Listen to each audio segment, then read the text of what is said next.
You're so bright.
That is correct.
Good afternoon.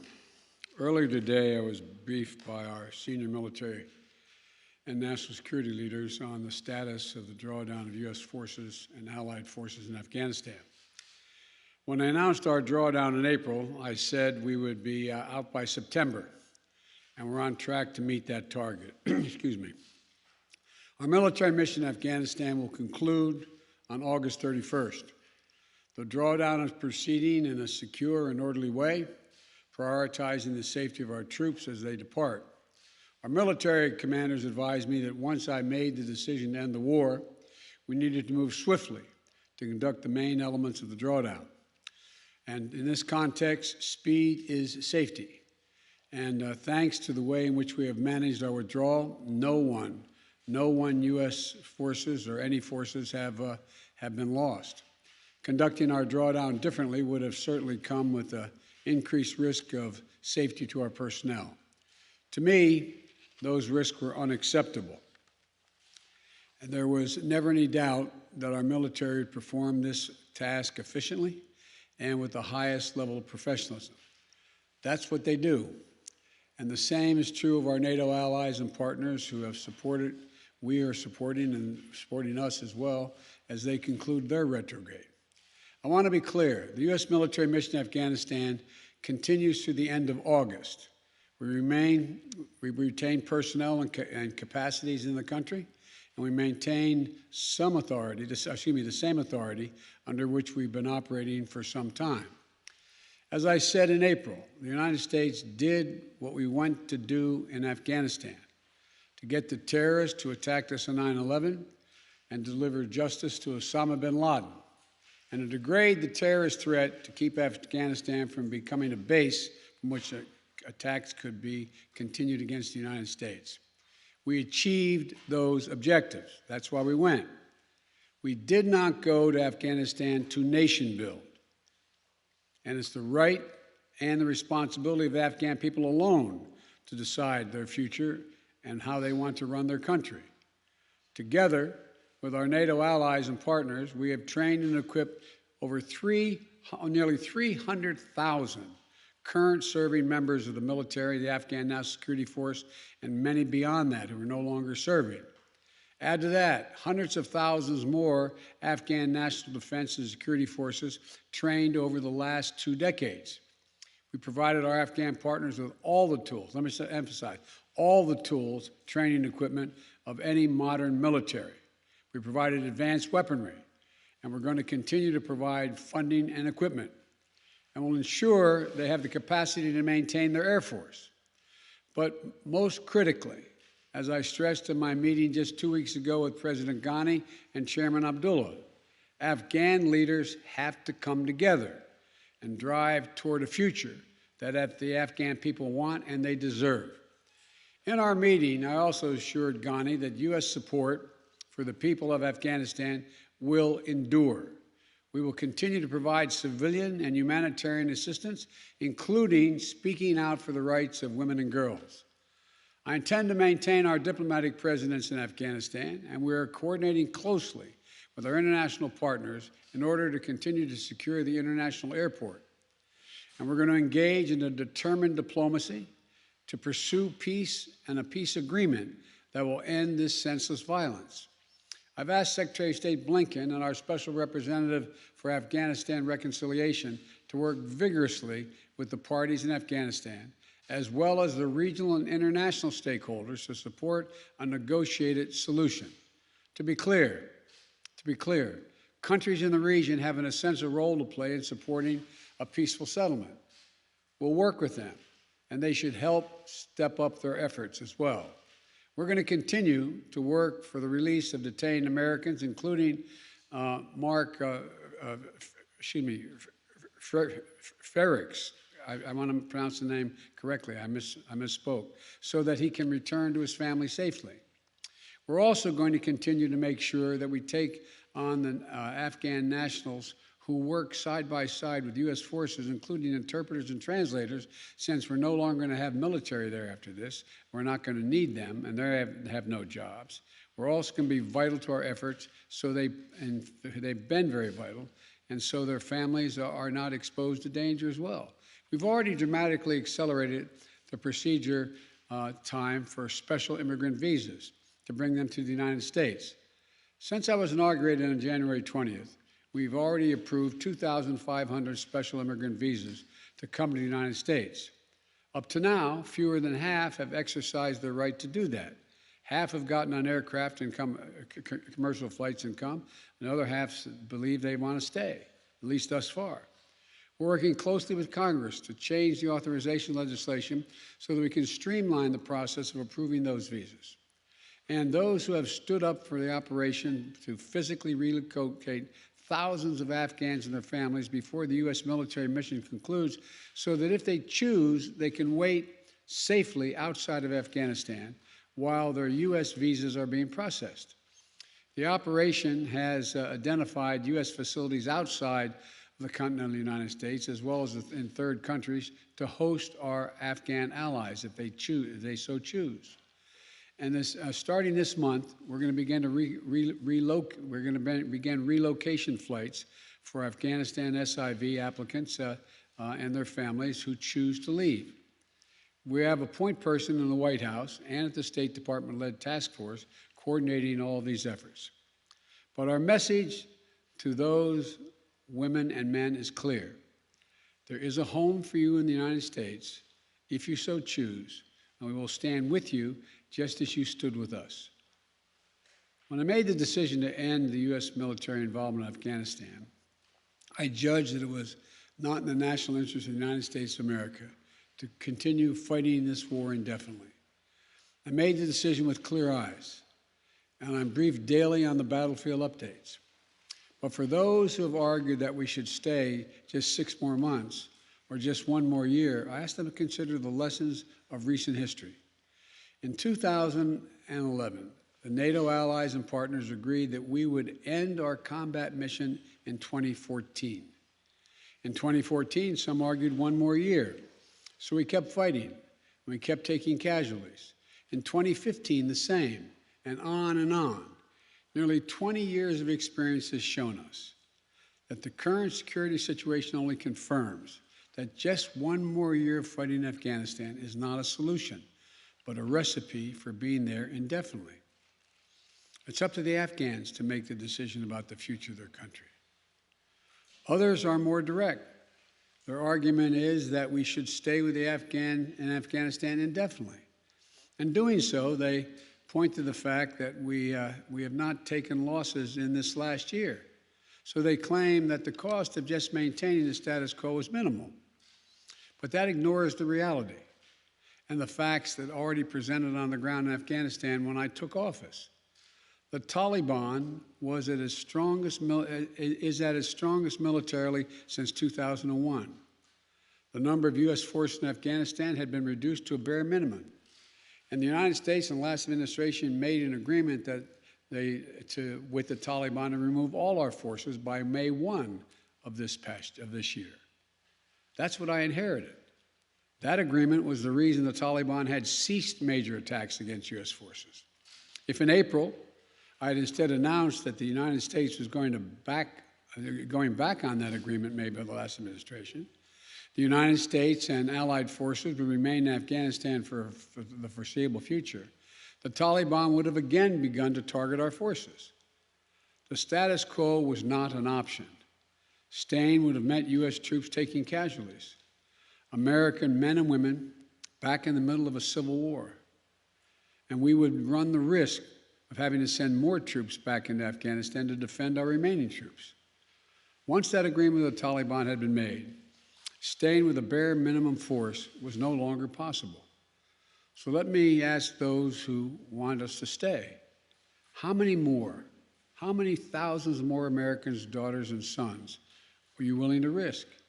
How long would you have them stay? Already we have members of our military whose parents fought in Afghanistan 20 years ago.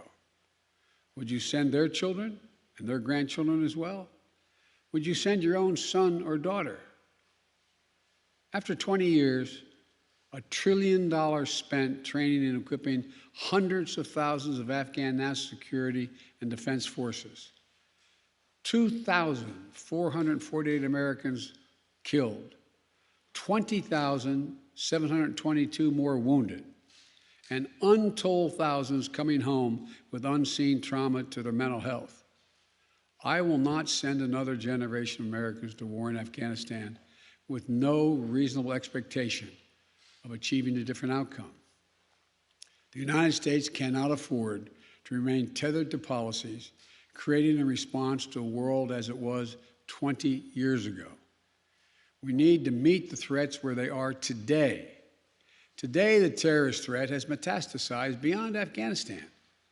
So, we are repositioning our resources and adapting our counterterrorism posture to meet the threats where they are now, significantly higher in South Asia, the Middle East, and Africa.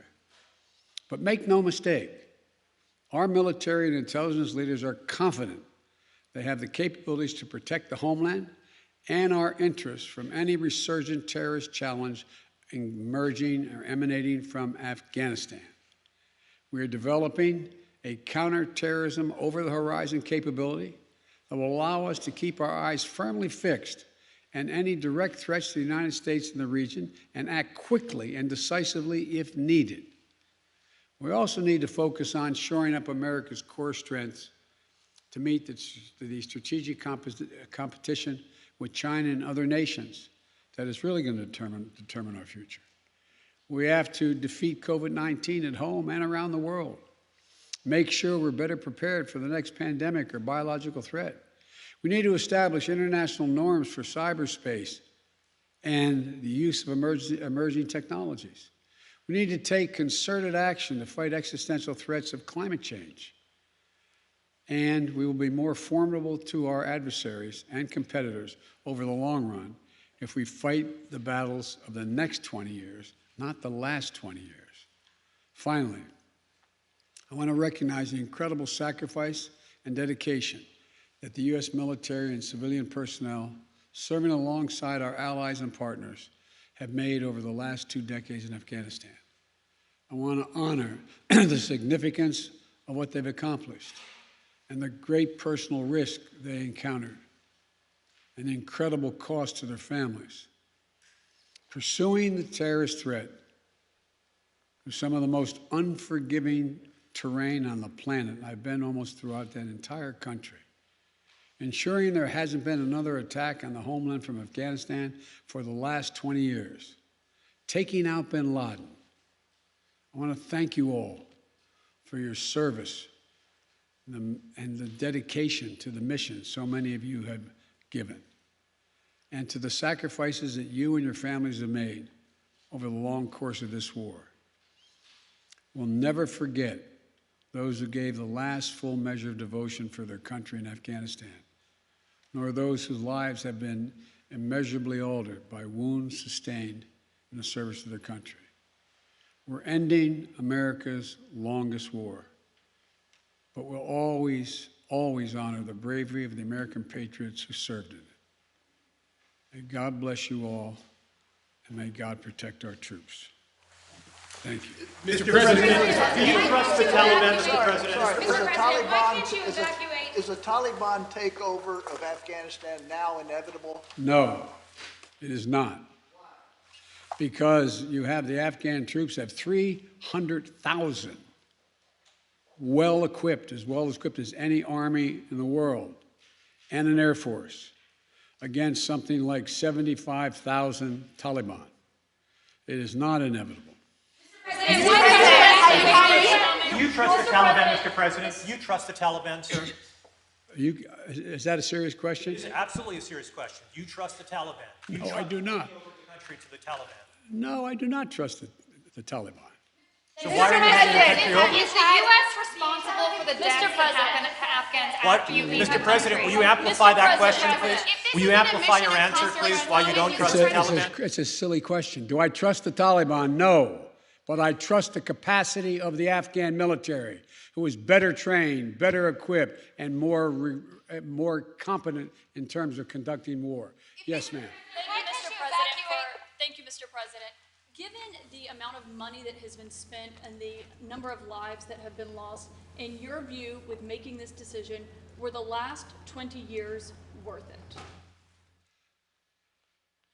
You know my record. I can tell by the way you asked the question. I opposed permanently having American forces in Afghanistan. I argued from the beginning, as you may recall. It came to light after the administration was over, our administration. No nation has ever unified Afghanistan. No nation. Empires have gone there and not done it. The focus we had, and I strongly supported, and you may remember, I physically went to Afghanistan. I was up in that pass where Osama bin Laden was allegedly escaped or out of harm's way.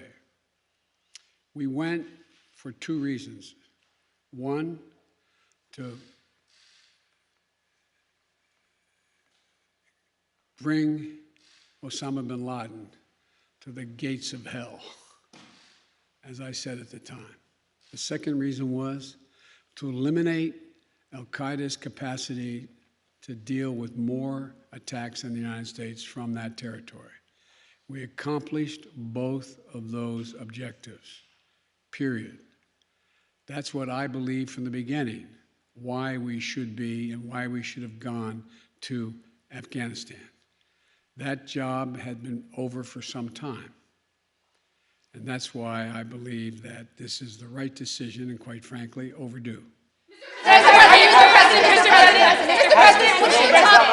Failed the people of Afghanistan? Mr. President, thank you very much. Your own intelligence community has assessed that the Afghan government will likely collapse. That is not true. Can you please clarify what they have told you about whether that will happen or not? That is not true. They did not reach that conclusion.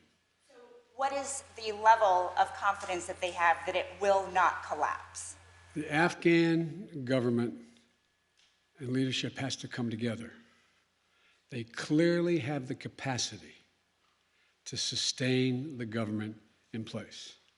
The question is, will they generate the kind of cohesion to do it? It's not a question of whether they have the capacity. They have the capacity. They have the forces. They have the equipment. The question is, will they do it? And I want to make clear what I made clear to Ghani, that we are not going to walk away and not sustain their ability to maintain that force. We are. We're going to also work to make sure we help them in terms of everything from food necessities and other things in the region. But there is not a conclusion that, in fact, they cannot defeat the Taliban.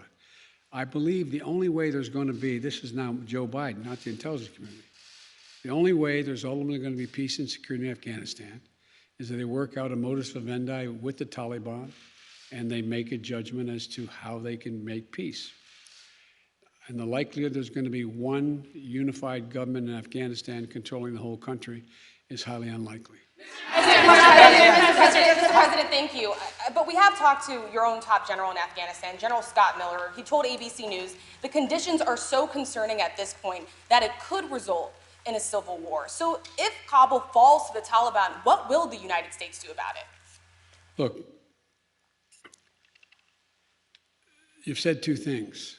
One, that if it could result in a civil war, that's different than the Taliban succeeding, number one. Number two, the question of what will be done is going to be implicated, is going to implicate the entire region as well. There's a number of countries that have a grave concern about what's going to happen in Afghanistan relative to their security. The question is, how much of a threat to the United States of America and to our allies is whatever results in terms of a government or an agreement? That's when that judgment will be made. Mr. President, some Vietnamese veterans see echoes of their experience in this withdrawal in Afghanistan. Do you see any parallels between this withdrawal and what happened in Vietnam with some people feeling? None whatsoever. Zero. What you had is you had entire brigades breaking through the gates of our embassy. 6, if I'm not mistaken. The Taliban is not the North Vietnamese army. They're not remotely comparable in terms of capability. There's going to be no circumstance where you see people being lifted off the roof of an embassy of the United States from Afghanistan. It is not at all comparable.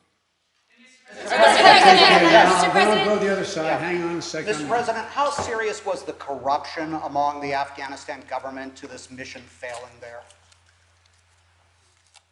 Well, first of all, the mission hasn't failed yet. There is, in Afghanistan, in all parties, there's been corruption.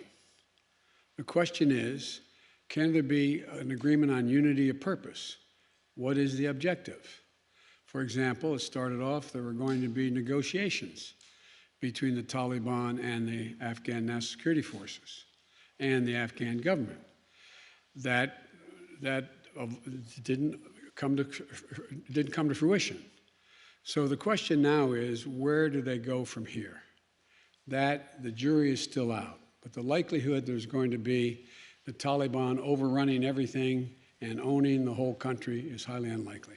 Yes, ma'am. Mr. President, will the United States be responsible for the loss of Afghan civilian lives that could happen after the military exit? No, no, no. It's up to the people of Afghanistan to decide on what government they want, not us to impose the government on them. No country's ever been able to do that. Keep in mind, as a student of history, as I'm sure you are, never has Afghanistan been a united country. Not in all of its history. Not in all of its history. Mr. President, if this isn't a mission accomplished moment, what is it in your view? No, there's no mission accomplished. How would you describe it? The mission was accomplished in that we got Osama bin Laden, and terrorism is not emanating from that part of the world. Mr. President, if speed is safety, as you just said in your remarks, are you satisfied with the timeline of relocating Afghan nationals? Is it happening quickly enough to your satisfaction if it may not happen until next month at the end? Much of it's already happened. There's already been people, about 1,000 people have gotten on aircraft and come to the United States already on commercial aircraft. So as I said, there's over 2,500 people that, as from January to now, have gotten those visas, and only half decided that they wanted to leave. The point is that I think the whole process has to be speeded up, period, in terms of being able to get these visas. Why can't the U.S. evacuate these Afghan translators to the United States to await their visa processing, as some immigrants at the southern border have been allowed to do? Because the law doesn't allow that to happen. And that's why we're asking the Congress to consider changing the law. But in the meantime, we can guarantee their safety if they wish to leave by taking them to third countries, and or while the wait is taking place, to come and hopefully while they're waiting there, to be able to bring them back to the United States if that's what they choose to do. I'm Afghan support women. Any message, good message for Afghan women in future, because they have achievement, they are really concerned about their achievement. They are very concerned with good reason. When I was in Afghanistan, I've been there a number of times. I remember being in a school outside, and by the way, the schools in Afghanistan are not fundamentally unlike schools on the West Coast, where they have, you know, an area in the middle that is sort of like looks like a playground, and single-story buildings connected around it.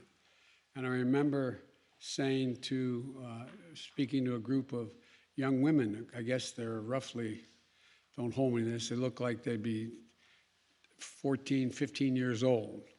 And they're in school, and there's a tiered classroom with single light bulbs hanging from the ceiling, as I know you know. And I said, you know, the United States came here to make sure that we got this terrorist Osama bin Laden, and that terrorists didn't amass again to go after our country. And then we're going to have to leave. And the young woman said, you can't leave. You can't leave. It was heartbreaking. You can't leave. She said, I want to be a doctor. I want to be a doctor. I want to be a doctor. If you leave, I'll never be able to be a doctor. Well, that's why we spent so much time and money training the Afghan security forces to do the work of defending that. If every work, well, anyway, so yes, I'm aware. I'm going to take one more question. Mr. President, have you spoken with any Taliban officials about the withdrawal? Mr. President, the Taliban being in Russia today. Mr. President, thank you. I wanted to ask, with the benefit of hindsight, you've spoken to the fact that the Taliban are sort of at their militarily strongest point that you've seen in 20 years. How do you feel personally about that with the benefit of hindsight and all of the dollars and investments and American troops that were sent there? Relative to the training and capacity of the ANDSF and the federal police, they're not even close in terms of their capacity. I was making the point. The point was that here we were. The argument is, well, we could stay because no one was dying. No Americans are being shot, so why leave? once the agreement was made by the last administration, we were going to leave by May 1st, it was very clear that a Taliban that had always been a problem was even a more sophisticated problem than they were than before. Not more sophisticated than the ANDSF, the government, more than they were. The point being that it would have increased the prospect that they would have been able to take more lives of Americans if they decided we weren't going to go after them. That was the point I was making. Thank you all so very much. Have you spoken with any Taliban officials on the withdrawal? Mr. President, what do you make of the Taliban delegation going to Russia today?